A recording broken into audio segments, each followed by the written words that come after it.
It took almost 3 months of retests and firmware updates, but the LG G6 is finally on par with the Samsung S95H.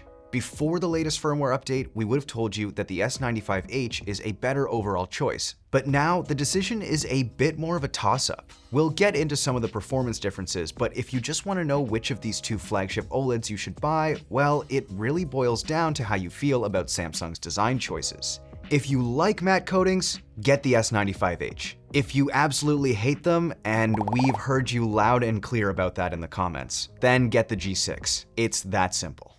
While we believe that performance matters more than how a TV looks, your TV is going to be the centerpiece of your living room and you'll be staring at it every day. So let's address the floating silver bezel in the room. This beveled silver frame around the S95H has proven to be divisive. And we get it. We were skeptical too, before we actually had the TV in front of us in the lab. But it looks a lot nicer in person, and it's clearly designed to be wall-mounted where it'll look even better. We know some of you just won't be able to get past it though, and that's okay. If that's you, you can rest easy knowing there are countless other TVs available with clean, thin, black bezels, including the G6.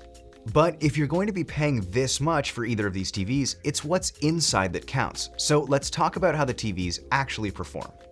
And hey, if you want to support independent product testing and reviews, consider subscribing or becoming a member on the site. You'll have access to our comparison tool to see the full breakdown between these two TVs or any of the hundreds of TVs we've tested. The biggest difference between these two TVs is the panel technology each uses. The 65-inch G6 we tested has an RGB tandem WOLED panel, while the 77-inch S95H we tested has a QD OLED panel. It's worth mentioning that the 83-inch version of the S95H also uses an RGB tandem panel, so none of what we say here applies to that model. While tandem OLEDs have closed the gap between WOLED and QD OLED, the QD S95H still outperforms the G6 for color volume and color saturation. You'll have slightly more vibrant colors thanks to its wider color gamut. But it's worth noting that this difference mostly matters when looking at the panels side by side and splitting hairs. The colors on the G6 are still very vibrant, and both have similar coverage of the DCI-P3 color space, which is more commonly used. Still, if you want the brightest saturated colors we've ever seen on a consumer OLED, that's the S95H. Now, pre-firmware update, we would have said that the S95H has a slight edge for pure HDR impact thanks to those vibrant colors, and because it had higher HDR brightness in real scenes. But after the firmware update, the HDR brightness on the G6 has been fixed. Both TVs now have similarly bright peaks in HDR on both test slides and in real content, so you'll get a bright, punchy HDR image no matter which TV you go with. Bright room performance has always been the OLED's weak point, but you wouldn't know it looking at these TVs. Both are more than bright enough to overcome glare in bright rooms. And both do an awesome job of fighting reflections. The biggest difference here is in how they go about it. The S95H, of course, has an anti-glare matte coating. It's one of the best TVs we've ever tested in our direct reflections test, but LG has punched back with a pretty great glossy alternative with their new reflection-free premium coating. It doesn't totally eliminate reflections like the S95H, but it's hands down the best reflection handling we've seen on a glossy TV screen. The real question is how that translates into real-world use. Matte coatings do incredibly well in our measurements. In practice, any direct light sources will be diffused across a wider area.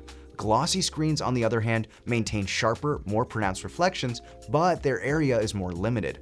Ultimately, it's up to you to decide which of these you prefer, but you should also consider the layout of your room. If you have light sources directly opposite the screen where they would be visibly reflected while you're watching, we recommend the Samsung since the matte coating does make them less visible overall. If, however, you have just a lot of ambient light in your room, but it's not directly shining on the screen, then the LG is better. That's where the G6's WOLED panel has an upper hand over the S95H's QD OLED panel. The S95H loses significant perceived contrast in rooms with ambient light with noticeable black level rays. The G6, meanwhile, maintains consistently deep blacks. Of course, if you mostly watch TV in a dark room or at night, that won't be a deal breaker. And if you care about home theater performance, there are some other things to factor in too. If you want Dolby Vision support, for example, only the G6 supports it, although we're still not quite over all the Dolby Vision bugs we had in the G6's first few firmware versions. On the latest firmware, all of those initial Dolby Vision issues have been resolved, so if you do get the G6, and we can't reiterate this enough, make sure you update the firmware. As far as processing goes, the G6 also has a slight edge there too, with less macro blocking and pixelization in dark areas of streaming content. The G6 also has some of the best HDR gradient handling we've seen. The S95H is very close though. Both TVs have excellent PQ EOTF tracking, but it's worth noting that tracking has changed slightly with every firmware update on the G6.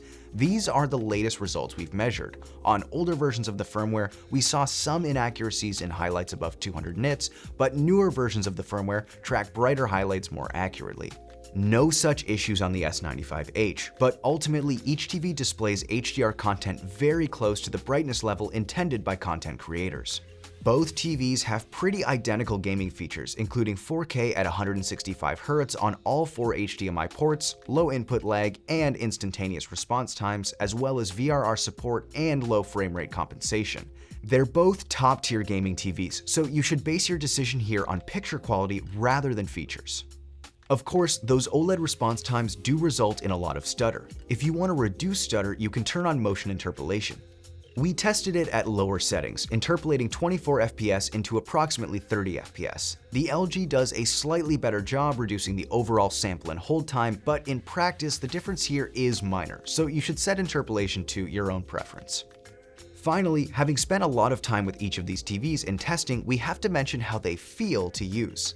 We were honestly surprised by how much we liked the S95H. We've had our gripes with Samsung's UI in the past, but Tizen OS is surprisingly slick this year. The TV just works. It's quick, intuitive, and easy to use, though Samsung is still charging a subscription if you want full access to its art mode gallery.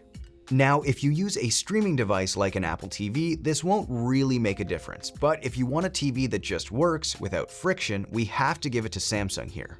The LG, by contrast, was more of a pain to test and use. There are the well-documented bugs we encountered for one, but it also just felt like pulling teeth to calibrate it or try to get the brightest image out of it, for example.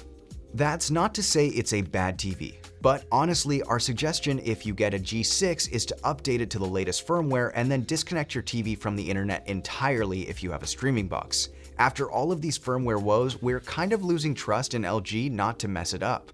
But if you stick to the latest firmware version, you'll have an excellent TV with all reported issues fixed.